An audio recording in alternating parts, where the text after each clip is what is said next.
Bonjour chers frères et sœurs de la chaîne Côte d'Ivoire Making of. Merci de passer aujourd'hui sur ma chaîne encore. Cette vidéo que je vais faire aujourd'hui, c'est par rapport à ce qui s'est passé dernièrement en France. Chacun a sa vision. Et comme on parle de liberté d'expression, je me sens libre de parler et de vous donner mon point de vue. D'abord, je suis désolé pour les familles éplorées, tous ceux qui sont décédés et tout. Et j'aimerais, je ne peux apporter mon soutien à personne parce que je ne, bon, voilà, c'est la vie. Je ne prends pas part, je ne veux pas prendre part. Qui a tort, qui a raison, parce que dans la vie aujourd'hui, dans ce monde et dans la vie de tous les jours, personne ne peut prendre position. Être à gauche ou à droite, parce que plus on essaie de mettre un label sur les gens, plus on essaie de se prendre position contre certaines personnes, et plus on a des guerres, et plus on a des morts. Je ne veux pas faire partie de cela, mais je veux essayer de vous ouvrir les yeux sur certaines choses, surtout au peuple français.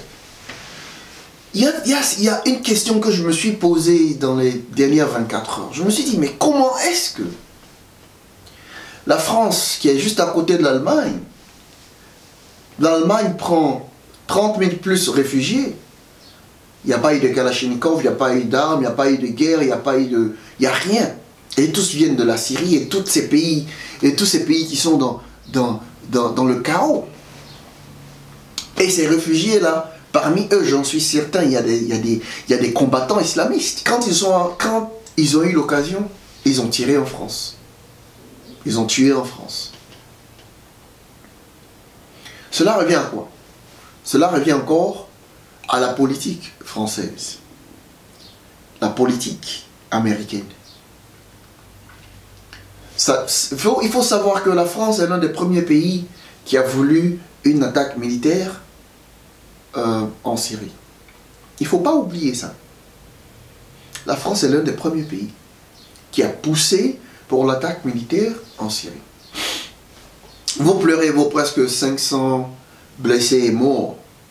La Syrie pleure des millions de vies humaines grâce à la politique française et la politique américaine. Grâce à la politique française et la politique américaine, l'Afrique est à genoux. Grâce à la politique française, américaine et certaines autres personnes aussi, la Libye est absolument détruite. Un super beau pays. Vous savez, vous pouvez pleurer vos morts. Mais nous, depuis l'esclavage et autres, la colonisation, et après, la France, elle tue, il n'y a personne qui parle. Vous savez, peuple français, quand vous voyez un noir qui est chez vous, c'est parce qu'il ne peut pas vivre chez lui. C'est parce qu'il ne peut plus vivre chez lui. Vous savez, nous, les noirs, quand on ne veut pas d'un président, mais que la France veut ce président, la France nous impose cette personne. Pourquoi vous ne pouvez pas vivre chez vous et nous laisser en paix? Pourquoi vous ne pouvez pas laisser les musulmans en paix? Pourquoi vous ne pouvez pas laisser les arabes en paix? Pourquoi vous ne pouvez pas laisser les noirs en paix, les africains en paix? Pourquoi vous ne pouvez pas laisser les gens en paix chez eux? Qu'est-ce que cela va vous faire si vous laissez les gens vivre comme ils veulent? Non, vous ne pouvez pas parce que vous voulez l'or des autres. Vous voulez le diamant des autres. Vous voulez le pétrole d'autrui. Vous voulez imposer votre volonté aux autres. Et aujourd'hui, ce qui se passe chez vous, là, c'est les effets de mauvais choix de vos politiciens. Je souligne, je ne suis pas musulman, hein. Je ne suis pas chrétien non plus. J'ai laissé la religion. Mais je vous demande d'ouvrir un peu les yeux. Et je veux vous dire un truc aussi, regardez. Quand la bombe a explosé à côté du Stade de France, les gens, ils se sont occupés de votre président. Hein. On vous a laissé là continuer à jouer au foot et tout. On ne s'est pas occupé de vous, on ne vous a pas dit, ouais, il y a ceci, cela qui se passe. Protégez-vous quand vous sortez. Non, non, non. On vous a laissé continuer le match. C'est-à-dire que même s'il y avait une bombe au Stade de France, on ne vous aurait rien dit. Hein. Vous allez être du nombre, mais on s'occupe du président et puis on veut qu'il dégage sain et sauf. Parce que c'est la politique, les politiciens ils sont beaucoup plus importants. Leur sang est fait de diamants. Quand vous comptez vos morts là, c'est fini aujourd'hui, hein, c'était 2 jours maintenant que ça s'est passé. Mais en Syrie, man, chaque jour, c'est 3, 4 000, 5 000 morts. Quand Bachar al-Assad, il a dit au départ, quand vous étiez en train de financer l'État islamique, parce que vous croyez que vous êtes en train de financer des rebelles, vous étiez en train de financer l'État islamique. Vous avez cru que vous financiez l'État des rebelles contre Bachar al-Assad parce qu'il est allié à la Russie, parce qu'il est allié à la Chine. Vous avez voulu le détruire. Vous avez donné des armes, vous avez créé des réseaux, vous avez soutenu ces gens-là qui se sont retournés contre vous. Une partie. Aujourd'hui, avec l'État islamique. Et ce sont ces gens-là, avec vos armes, ils vous tuent. Et c'est ça que vous ne voulez pas accepter. Vous ne voulez pas dire aux gens. Vous avez créé ces gens-là. Quand vous avez créé les Ben Laden, quand vous avez détruit l'Afghanistan, quand vous avez pendu Saddam Hussein, quand vous avez assassiné Kadhafi, quand vous supportez certains présidents dictateurs en Afrique, et vous ne voulez pas changer votre façon de voir, vous ne voulez pas changer votre façon de faire, vous voulez garder tout le monde, toute la terre, tous les autres à genoux, et vous seuls profitez de la belle vie. C'est ça le problème que vous avez. Quand tu passes par la Guinée, quand on avait Dadis Camara qui ne voulait pas, qui a arrêté tout ce que vous avez mis dans le pays, toutes les fraudes que vous aviez, où vous preniez l'or, le diamant et tout, on lui a tiré dessus. Quand Thomas Sankara, le président burkinabé, est en train d'essayer de libérer son pays, vous l'avez assassiné. Quand Patrice Lumumba s'est levé au Congo, essayé de changer les choses, vous l'avez tué.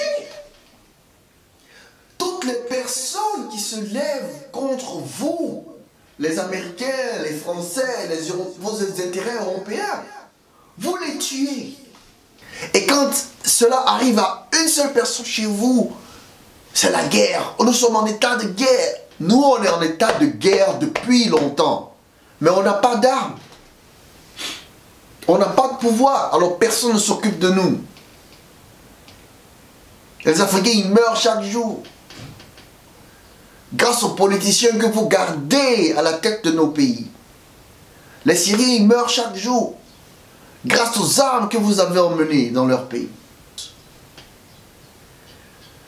Mais vous voulez pleurer pour vos quelques morts. Nous, on a des morts tout le temps. Nous, on a des morts tout le temps. Nous, on meurt tout le temps. Pas les Noirs seulement. Partout dans le monde, les gens, ils meurent tout le temps. Grâce à vous. Grâce à votre politique. Mais je vais vous donner un truc. Je vais vous dire un truc. Depuis le départ, quand Bachar al-Assad a dit... Quand les Russes aussi ont dit il faut discuter, vous avez refusé de discuter. Quand Bachar al-Assad a dit il faut s'associer à moi au lieu de s'associer à eux, vous avez refusé. Mais aujourd'hui, vous retournez à la table de négociation avec la Russie. Parce que vous voyez que vous ne pouvez pas achever ce que vous voulez achever. Vous avez détruit un si bon pays qui est la Syrie. Ils avaient tout. Comme la Libye avait tout. La Libye était l'un des seuls pays africains où tout le monde travaillait, avec une forte économie. Ça seulement parce qu'ils ne travaillaient pas avec vous les Européens, avec vous les Américains, avec vous les Anglais. C'est ça la réalité. Mais tous les pays africains qui travaillent avec vous, ils ne se développent pas. Parce que vous voulez les garder au niveau de seuil de pauvreté. Avec vos acolytes présidents africains. Et ça c'est dommage. Parce qu'aujourd'hui, il y a des pays qui ont un surplus de production qui peut être distribué à travers le monde. Mais vous ne voulez pas le faire. Vous ne voulez pas donner la chance à toute la terre d'accéder à la technologie, accéder à tout ce qui est bon. Vous avez le capitalisme qui est tellement dans votre tête. Vous tuez pour ça. Il faut changer votre façon de voir. Il faut changer votre façon de faire. Tant que vous irez en Syrie, et en Afghanistan et en Irak avec les armes, vous n'allez jamais rien changer. Aujourd'hui, je vous parle, si vous vous souvenez, il y a eu des gens comme Kennedy qui ont donné leur vie pour un changement aux États-Unis. Et ils ont changé. Il n'est pas parti avec des armes.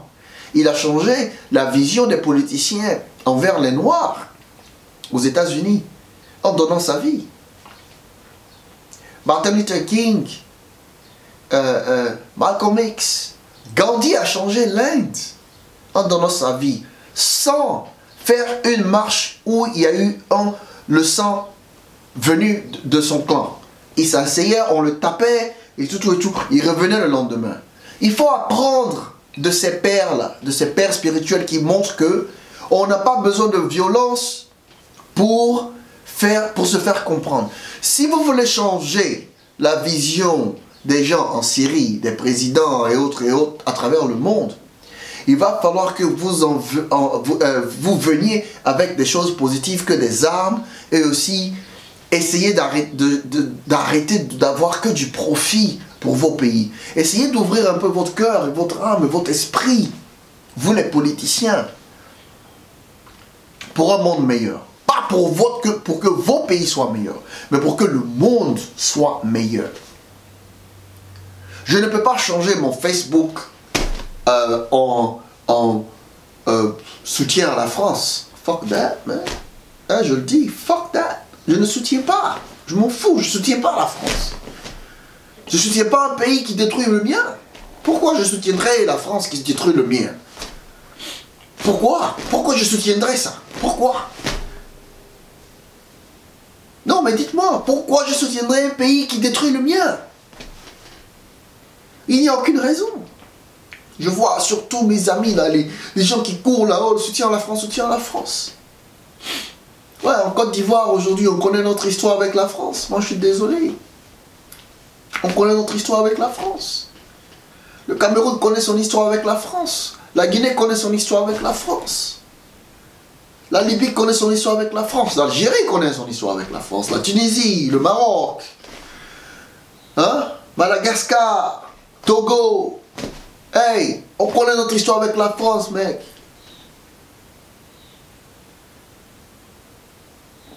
Il faut changer votre façon de voir les choses. Le monde évolue, on veut changer. Nous aussi, on veut vivre bien. Il n'y a pas que vous qui allez vivre bien. Nous aussi, on veut vivre bien. Comme les Syriens, ils veulent bien vivre. Les Syriens, ils ne fuyaient pas à travers le monde tout le temps. Même si leur président n'était pas bon, mais ils pouvaient y vivre. Aujourd'hui, ils ne peuvent pas y vivre. Vous avez tué beaucoup plus de gens en Syrie que Bachar al-Assad a tué durant toute sa carrière en tant que président. Vous avez tué plus de gens en Libye, plus que Kadhafi a tué durant toutes ces 50 années de règne. Ouais, mais c'est ça la vérité. Vous sémez la terreur. Vous créez les risques de terrorisme parce que quand vous détruisez un pays, les groupes terroristes se forment avec les armes qui restent. C'est ce qui s'est passé en Libye, c'est ce qui s'est passé en Irak, c'est ce qui s'est passé en Afghanistan. Saddam Hussein, il contrôlait son coin. Comme Kadhafi, il contrôlait son coin. Aujourd'hui, qui les contrôle? Il n'y a personne qui les contrôle. Et vous, après, vous mettez un label terroriste sur eux. Mais vous êtes les premiers terroristes. Et ça, personne ne va le dire parce que vous contrôlez les médias. Les États-Unis, c'est les premiers terroristes comme vous aussi, les Français. Vous terrorisez les peuples africains. Hein? Mais c'est ça que personne ne va vous dire. Personne ne veut le dire. Il y a que les gens, ils le pensent, mais ils ont peur de le dire. Mais c'est la vérité. Votre pays, la France, a le sang de milliers de personnes avec sa politique. De Mitterrand, Chirac et autres. Allez, De Gaulle. Il faut vous réveiller. et dire non à vos politiciens. Il faut leur dire d'arrêter d'aller se mettre dans le pays d'autrui, essayer de créer les guerres et autres, et revenir chez vous et faire comme s'ils n'ont rien fait. Ça, ce que vous avez vécu aujourd'hui, c'est juste un peu de ce que la Syrie a vécu. C'est juste un peu de ce que la Libye vit. C'est juste un peu de ce que l'Afrique vit. Un tout petit peu.